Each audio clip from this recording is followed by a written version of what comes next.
तुम्हारे तथाकथित महात्माओं को तुम देखो, इनके भीतर तुम बुद्धि ना पाओगे। इनको तुम बिल्कुल बुद्धू पाओगे, मगर ये तुम्हें बुद्धू दिखाई नहीं पड़ते, क्योंकि तुम्हारी धारणा ये है कि देखो उपवास कर रहे हैं। अब उपवास से बुद्धि का क्या संबंध? बुद्धिमान आदमी उपवास करेगा ही क्यों?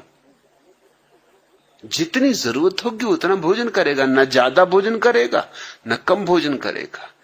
बुद्धिमान आदमी तो हमेशा समता से जिएगा। शरीर की जरूरत है उतना भोजन देगा, ज्यादा नहीं देगा क्योंकि ज्यादा शरीर पर बोझ होता है, कम भी नहीं देगा क्योंकि कम शरीर की हत्या करना है। बुद्धिमान व्यक्ति उतना देगा जितना आवश्यक हो, उतना सोएगा जितना आवश्यक है, उतना श्रम करेगा जितना आवश्यक है। ये तो बुद्धुओं के लक्षण है। या तो कम खाएंगे या ज्यादा खाएंगे, या तो कम सोएंगे या ज्यादा सोएंगे, या तो कम श्रम करेंगे या ज्यादा श्रम करेंगे, कभी मध्य में ना हो पाएंगे। गांव में एक प्रसिद्ध नेताजी का भाषण होने वाला था। वे सभा स्थल पर पहुंचे तो देखा वहां सिर्फ एक ही श्रोता बैठा था। नेताजी ने उससे पूछा, अब क्या करना चाहिए? जैसा आप ठीक समझे, उसने उत्तर दिया, मैं एक मामूली किसान हूं और ये जानता हूं कि जब मैं 20 गायों को चारा डालने जाता हूं और यदि वहां सिर्फ एक गाय भी हो तो मैं उसे बिना चारा दिए लौट नहीं आता। उसके उत्तर से प्रभावित हो नेताजी ने भाषण दिया। 1 घंटे बाद जब उनका धुआंधार भाषण समाप्त हुआ तो नेताजी ने ग्रामीण से पूछा, कहो भाई कैसा रहा? बहुत सुंदर, किसान बोला, लेकिन मैं तो एक मामूली किसान हूं और सिर्फ ये जानता हूं कि 20 गायों की जगह मुझे यदि एक गाय मिले तो मुझे उसको सबका चारा नहीं खिला देना चाहिए।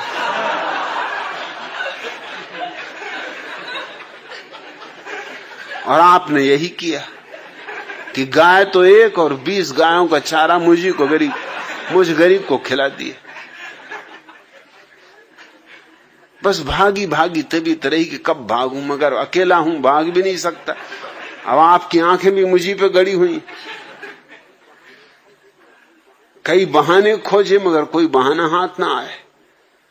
अच्छा भी ना लगे कि अब अकेले आदमी मैं ही भाग जाऊं तो फिर भाषण कैसे चलेगा और नेताजी क्या सोचेंगे, बुरा इनके मन को न लग जाए। मगर इतना कहता हूं कि आगे जरा ख्याल रखें, जब गाय एक हो तो 20 गाय का घास उसके सामने ना डालें।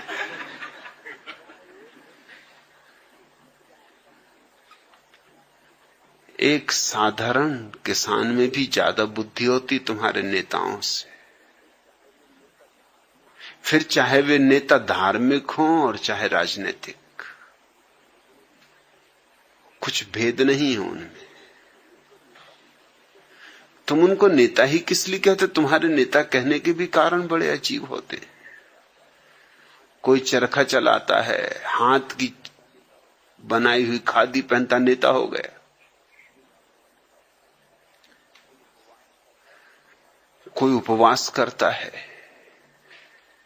2-3 घंटे शीर्षासन करता है, महात्मा हो गया। इसमें बुद्धिमत्ता का कहीं भी कोई संबंध है? चरखा चलाने में कोई बहुत बुद्धिमत्ता की जरूरत है? थोड़ी बहुत पहले रही भी हो तो चरखा चलाते चलाते नष्ट हो जाएगी। चरखा चलाओगे, चरखा ही हो जाओगे। बस खोपड़ी में वही चरखा घूमता रहेगा। और कुछ तो और भी पहुंचे हुए तकली चला रहे हैं, बैठे बैठे तकली ही घुमाते रहते।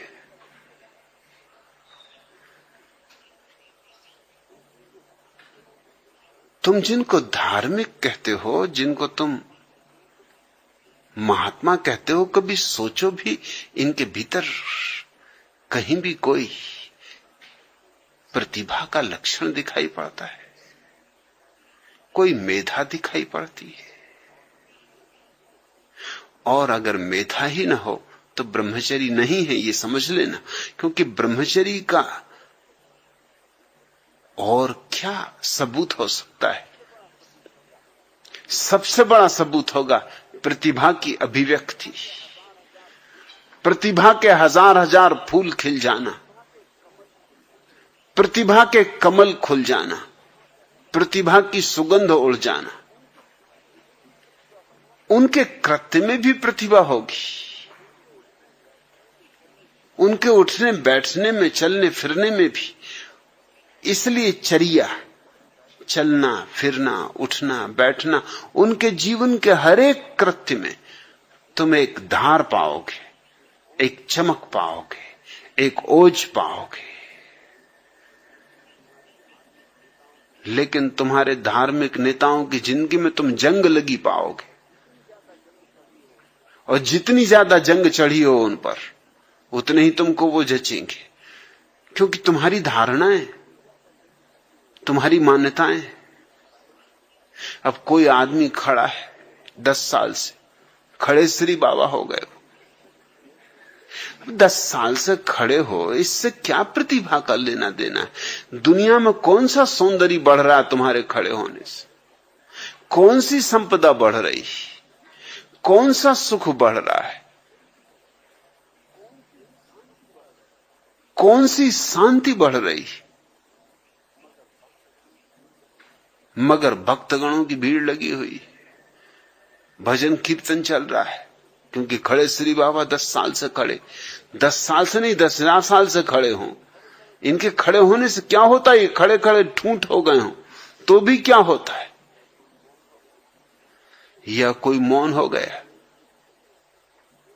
मेरे एक मित्र मेरे साथ एक बार कलकत्ता यात्रा पर गए। रास्ते में यूं बात कर रहे थे,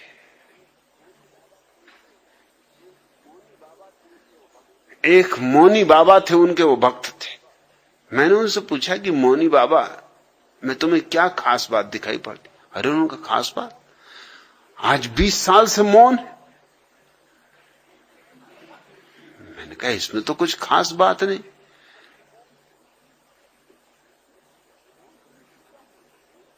मौन होने से क्या होना है? मौन होने से उनकी प्रतिभा में क्या निखार आ गया है?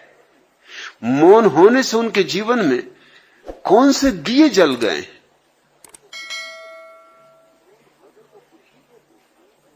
अगर वो बुद्धू थे 20 साल पहले, तो मौन होने से और बुद्धू हो गए होंगे।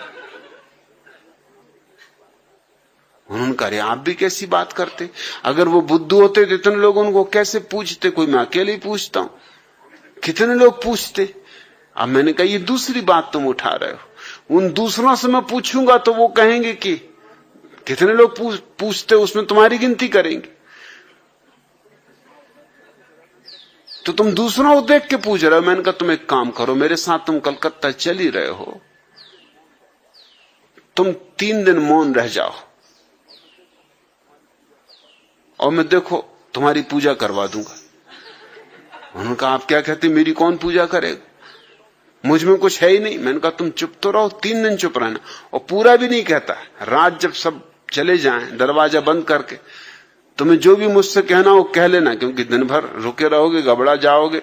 दुकानदार आदमी हो, 24 घंटे बात करते हो, तो रात एकांत में तुम मुझसे बोलने की स्वतंत्रता रखना।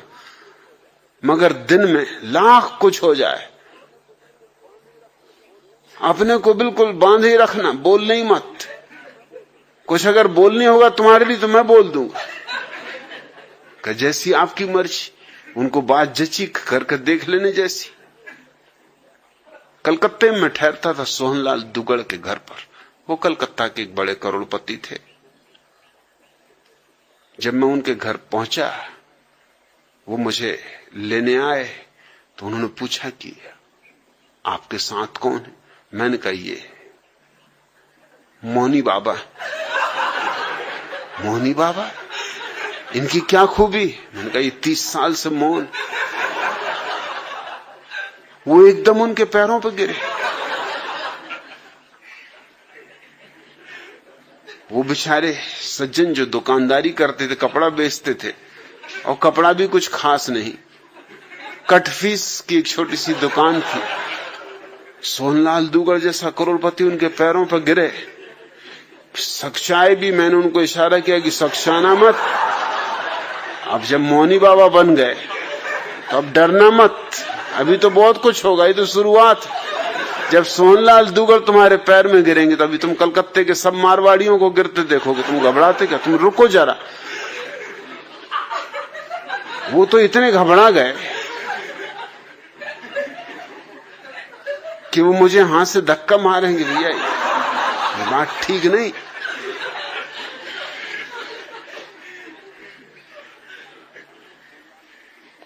घर पहुंचे सोहनलाल ने जल्दी से अपनी पत्नी को बुलाया कि मौनी बाबा। मोहल्ले के लोग इकट्ठे हो गए कि मौनी बाबा है, 30 साल से मौन, और मौनी बाबा पे जो गुजर रही वो मैं जानू कि वो रात का वक्त देख रहा है कि कब रात आए कि अपने दिल की मुझसे कहें। जैसे ही रात आई, दरवाजा जल्दी से बंद करके मेरे पैरों पर गिर पड़े और कहा कि मुझे माफ करो, मुझे ये काम करना ही नहीं, मुझे जाने दो, मैं तो अभी भागे जाता हूं, रात को चुपचाप निकल जाऊंगा। ये क्या झंझट मेरे पीछे लगा दी? इतने इतने बड़े लोग जिनके घर मुझे अगर मिलने भी जाना होता तो कोई मिलने नहीं देता, चपरासी भीतर नहीं घुसने देता, और मेरे पैर पर गिरते तो मुझको बड़ा संकोच लगता है।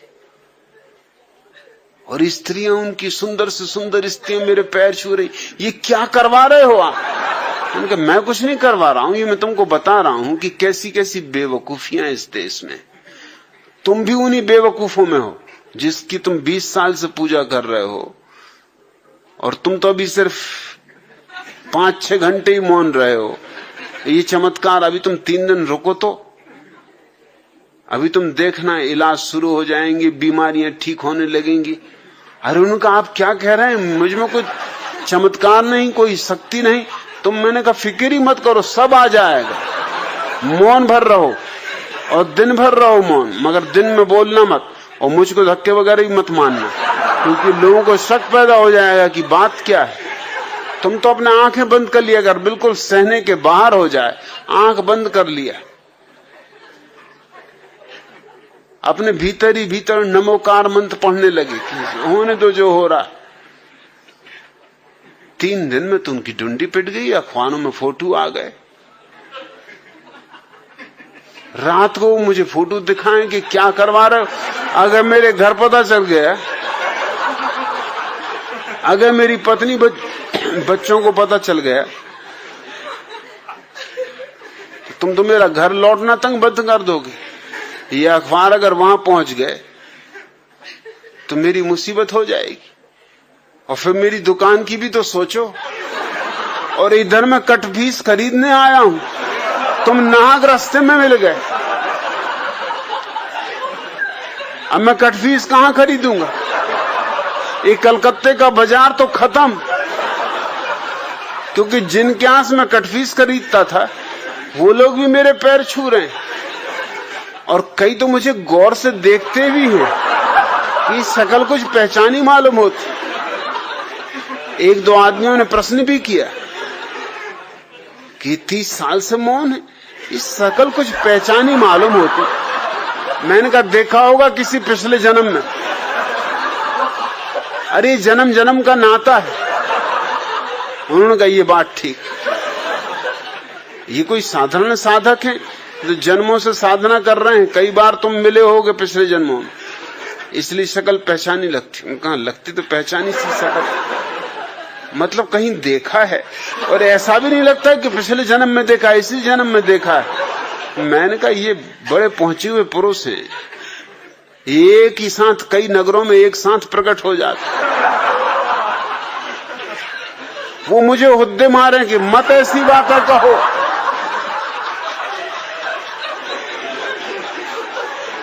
मेरी कमीज खींचे, मत कहो भैया ऐसी बातें मत कहो, ये बिल्कुल झूठ बातें हैं। मगर लोग मान रहे हैं, मिठाइयां आने लगी, फल आने लगे, और रात मुझको कहें कि क्या करवा रहे, इतनी मिठाइयां फल में कहां ले जाऊं, तुम ले जाना, घर बाल बच्चों को मोहल्ले में बंटवा देना। स्टेशन पर जब उनको लोग छोड़ने आए, कटपीस तो वो खरीद ही नहीं पाए, क्योंकि अब कहां कटफीस खरीदे, कोई देख ले कटफीस खरीदता कि मौनी बाबा कटफीस खरीद रहे हैं। रास्ते भर मुझ पर नाराज रहे कि और सब तो ठीक, मगर कलकत्ते का बाजार खराब करवा दिया, अब मैं कलकत्ता कभी न जा सकूंगा। मैंने उसका तुम घबराओ मत, तुम एक काम करो, दाढ़ी बढ़ा लो, अगली बार जब कलकत्ता जाओ दाढ़ी मूछ बढ़ा के चले जाना। हाँ, उन्होंने कहा ये बात जस्ती।